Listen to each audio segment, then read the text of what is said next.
Hey, what's going on, everyone? It's KB, your car agent here. You know what? You hear people say you should be yourself and, be different. But then we live in a society that when you are different or be yourself, it's not cool with that. It ain't cool with them either. So we got mixed signals going on that it's okay to be different if the majority agrees that it's different. But if you're different and no one else agrees, then what's wrong with you? So I can see why people find it very hard to be themselves, because how can you be yourself?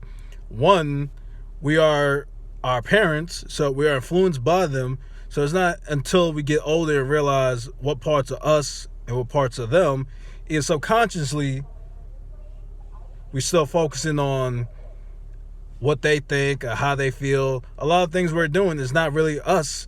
So how can we be ourselves if we really don't know who we are? And if you don't take the effort to try to find out who you truly are, you'll never get there. And it's a real struggle for myself to find out who I truly am.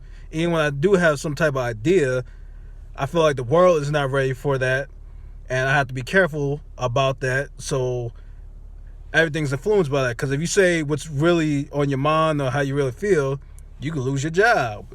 A lot of things could go wrong. So I can see the hesitation on it, but you have to still be able to be yourself in a world that doesn't want you to be yourself. And that's a struggle, but there's a lot of tools and ways to go about getting to that level. It's going to be a lot of work, but it's definitely possible, because I do believe you're truly happiest is when you could be yourself, and no matter what situation, the same way you're at home, you should be able to be outside of work and that comfort of yourself. Because when you're at home with your wife or your husband, you're yourself most of the time, I hope.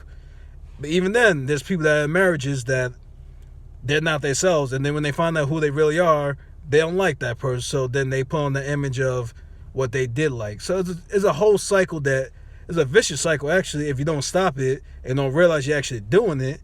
So that's my message out there. Start being different, and you're going to take the hits, but be careful about it. Not everyone is going to like you, but that doesn't mean you should have to change for them, because to fit for them makes you unhappy. So making them happy and while making you miserable doesn't really make a lot of sense. So that's my message.